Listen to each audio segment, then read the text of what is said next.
Osama était un voleur. Non pas un voleur légaliste tel que ministre, banquier, affairiste, spéculateur ou promoteur immobilier. C'était un modeste voleur aux revenus aléatoires, mais dont les activités, sans doute parce que d'un rendement limité, étaient considérées de tout temps et sous toute latitude comme une offense à la règle morale des nantis. Doué de cette intelligence réaliste qui ne doit rien aux professeurs d'université, il avait très vite compris qu'en s'habillant avec élégance à la manière des détrousseurs patentés du peuple, il échapperait au regard méfiant d'une police pour qui tout individu d'aspect misérable était automatiquement suspect. Personne n'ignore que les pauvres sont capables de tout. Depuis des temps immémoriaux, c'était là le seul principe philosophique admis et cautionné par les classes possédantes. Il avait décidé de devenir voleur et avait adopté pour faire ce métier de façon respectable les attributs visibles de ses supérieurs dans la corporation.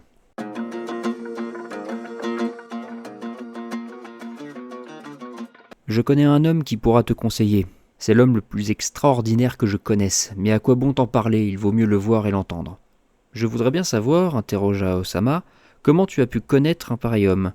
Je l'ai connu en prison. Ça peut te sembler incroyable, mais il y a beaucoup d'hommes cultivés qui croupissent en prison pour délit d'opinion. Ce sont des révolutionnaires qui veulent changer la société. Je me méfie de la plupart de ces révolutionnaires. Ils finissent toujours en politiciens assagis défendant cette même société qu'ils vilipendaient dans le passé. Ce n'est pas le cas de cet homme. Au contraire, il travaille à l'extinction de tous les politiciens. C'est un écrivain et un journaliste réputé. Il ne fait dans ses écrits que traiter par la dérision tous les pouvoirs et les personnages grotesques qui assument ces pouvoirs. Dans un article, il a assuré que le président d'une grande puissance étrangère était un débile et un illettré, ce qui a valu à notre gouvernement un incident diplomatique des plus graves. Pour cette dernière incartade, il a été condamné à 3 mois de prison et à une forte amende. Je te le répète, c'est un homme extraordinaire, unique en son genre. Même sous la torture, il plaisantait avec ses bourreaux. Mais pourquoi l'a-t-on torturé ? Les policiers voulaient savoir qui l'avait informé de la débilité du président en question. Ils étaient persuadés qu'il ne l'avait pas su tout seul. « Par Allah tout-puissant !» s'esclaffa Osama. « Il ne manque pas d'humour, ces policiers. »« Comment peux-tu prêter de l'humour à ces tortionnaires ? Ils étaient sérieux, tu peux m'en croire. Je l'ai constaté aux marques des coups qu'il avait reçus. Pendant des jours, ils ont tout fait pour connaître le nom de son informateur. Rien que pour s'amuser, il leur a cité le nom d'un journaliste très dévoué au pouvoir. Cela les a calmés et ils l'ont laissé tranquille. » « J'envie cet homme, dit Osama. J'aurais tant voulu être à sa place, approcher de si près la bêtise et d'un enrichissement prodigieux pour l'esprit. »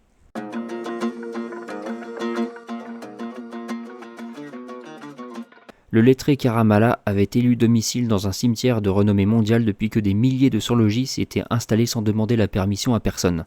Pour Karamala, le choix de cette austère résidence avait pour origine le despotisme d'un gouvernement imperméable à l'humour et férocement hostile à toute information ayant quelque rapport avec la vérité. Condamné à la prison et interdit de publication pour insulte envers un chef d'État étranger, il s'était trouvé à sa libération privée de toute activité littéraire rentable et de plus harcelé quotidiennement par une bande de créanciers sans éducation. Bien que confiant dans l'inéluctable dénouement de toute tragédie, il lui parut plaisant de porter un coup fatal à ses oppresseurs en disparaissant sans laisser d'adresse. Dans un moment d'extrême euphorie, il se souvint qu'il possédait en héritage un bien inaliénable à l'abri des huissiers et des prédateurs de justice. Cet héritage, malheureusement improductif, n'était autre que le mausolée familial érigé dans ce célèbre cimetière, devenu en quelques années un site touristique pour étrangers lassés des vertiges pharaoniques.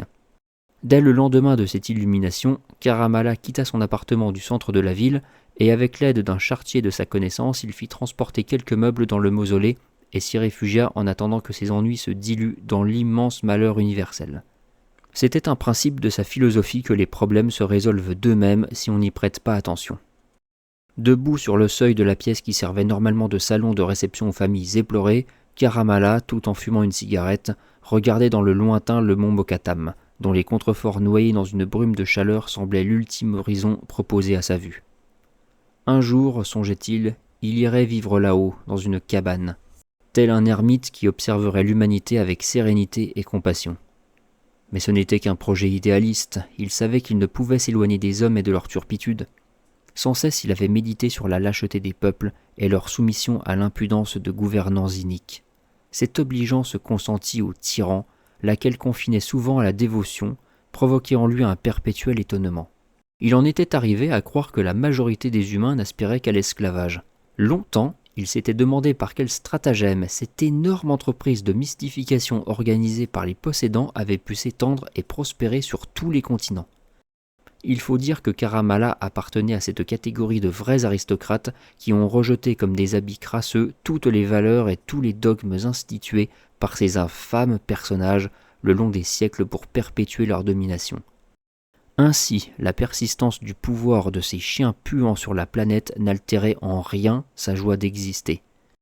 Bien au contraire, leurs actions stupides et criminelles étaient pour lui une source inépuisable de sujets divertissants, au point de s'avouer parfois qu'il regretterait pour sa satisfaction personnelle la disparition de ces tangences, par crainte de l'ennui que dégagerait une humanité débarrassée de sa vermine.